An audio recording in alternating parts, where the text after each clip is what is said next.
بسم اللہ الرحمن الرحیم۔ خدا کا خوف اور تقوی ہی فضیلت اور قرب کا معیار ہے۔ حضرت ابو ذر غفاری رضی اللہ تعالی عنہ سے روایت ہے کہ رسول اللہ صلی اللہ علیہ وسلم نے ان سے فرمایا، تم کو اپنی ذات سے نہ کسی گورے کے مقابلے میں بڑائی حاصل ہے، نہ کسی کالے کے مقابلے میں، البتہ تقوی یعنی خوف خدا کی وجہ سے تم کسی کے مقابلے میں بڑے ہو سکتے ہو۔ مطلب یہ ہے کہ مال اور دولت، شکل اور صورت، نسل اور رنگ اور زبان اور وطن جیسی کسی چیز کی وجہ سے کسی کو کسی دوسرے کے مقابلے میں کوئی فضیلت حاصل نہیں ہوتی۔ فضیلت کا معیار صرف اور صرف تقوی ہے، یعنی خوف خدا اور وہ زندگی جو خدا کے خوف سے بنتی ہے۔ پس اس تقوی میں جو جتنا بڑھا ہوا ہے وہ اللہ کے نزدیک اتنا ہی بڑا اور بلند ہے۔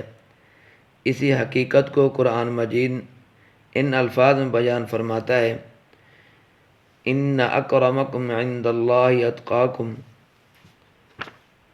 اسی طرح حضرت معاذ بن جبل رضی اللہ تعالی عنہ سے روایت ہے کہ رسول اللہ صلی اللہ علیہ وسلم نے جب ان کو یمن کے لیے قاضی یا عامل بنا کر روانہ فرمایا اور وہ حضور صلی اللہ علیہ وسلم کے حکم کے مطابق وہاں کے لیے روانہ ہونے لگے تو ان کو رخصت کرنے کے لیے حضور صلی اللہ علیہ وسلم بھی ان کو کچھ نصیحتیں اور کچھ وصیتیں فرماتے ہوئے ان کے ساتھ چلے۔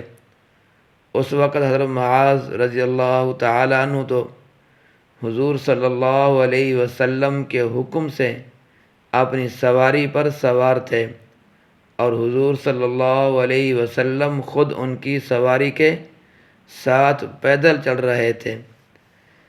جب آپ ضروری نصیحتیں اور وصیتیں فارغ ہو چکے، نصیحت اور وصیت سے فارغ ہو چکے تو آخری بات آپ صلی اللہ علیہ وسلم نے یہ فرمائی کہ اے معاذ رضی اللہ تعالی عنہ، شاید میری زندگی کے اس سال کے بعد میری تمہاری ملاقات اب نہ ہو۔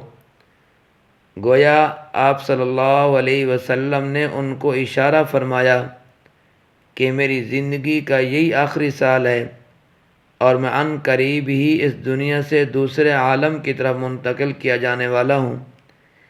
اس کے بعد آپ صلی اللہ علیہ وسلم نے فرمایا، اور شاید ایسا ہو کہ اب جب کبھی تم یمن سے واپس آؤ تو بجائے مجھ سے ملنے کے اس مدینہ میں تم میری اس مسجد اور میری قبر پر گزرو۔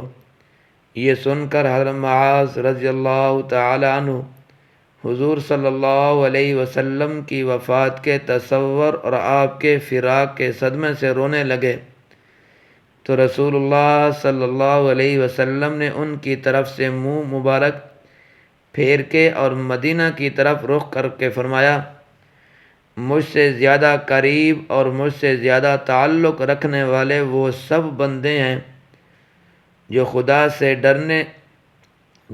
سے ڈرتے ہیں اور تقوی والی زندگی گزارتے ہیں، اور وہ جو بھی ہوں جہاں کہیں بھی ہوں۔ کیوں حضور صلی اللہ علیہ وسلم کے ارشاد کے اس آخری حصے کا مطلب یہ ہے کہ اصل چیز روحانی تعلق اور قرب ہے، اور میرے ساتھ اس تعلق کا دار و مدار تقوی پر ہے۔ پس اگر اللہ کا کوئی بندہ جسمانی طور پر مجھ سے کتنا ہی دور، یعنی یمن میں یا دنیا کے کسی بھی حصے میں ہو، لیکن اس کو خوف خدا اور تقوی نصیب ہو تو مجھ سے قریب ہے اور گویا میرے ساتھ ہے۔ اور اس کے برعکس کوئی شخص ظاہری اور جسمانی طور پر میرے ساتھ ہو لیکن اس کا دل تقوی کی دولت سے خالی ہو تو اس ظاہری قرب کے باوجود بھی وہ مجھ سے دور ہے اور میں اس سے دور ہوں۔ آپ صلی اللہ علیہ وسلم نے اس ارشاد کے ذریعے حضرت معاذ رضی اللہ تعالیٰ عنہ کو تسلی دی کہ اس زہری جدائی کا غم نہ کرو، جب خوف خدا اور تقوی تمہارے دل اور تمہاری روح کو نصیب ہے تو پھر تم یمن میں رہتے ہوئے بھی مجھ سے دور نہ ہوں گے۔ اس کے علاوہ دنیا کی یہ زندگانی تو بس چند روزہ ہے، ہمیشہ رہنے کی جگہ تو دار آخرت ہے، اور وہاں اللہ کے سارے تقوی والے بندے ہمیشہ ہمیشہ کے لیے میرے ساتھ اور میرے قریب رہیں گے۔ سبحان اللہ۔ اور پھر اس قرب اور وصال کے بعد کسی فراق کا اندیشہ نہ ہوگا۔ اس آخری بات کے فرماتے وقت رسول اللہ صلی اللہ علیہ وسلم نے اپنا رخ مبارک غالباً اس لیے حضرت معاذ رضی اللہ تعالیٰ عنہ کی طرف سے پھیر کے مدینہ کی طرف کر لیا تھا کہ معاذ رضی اللہ تعالیٰ عنہ کے رونے سے غالباً آپ صلی اللہ علیہ وسلم خود آپ دیدہ ہو گئے تھے۔ آپ صلی اللہ علیہ وسلم نے چاہا کہ معاذ رضی اللہ تعالیٰ عنہ آپ کے بہتے ہوئے آنسو نہ دیکھ لیں۔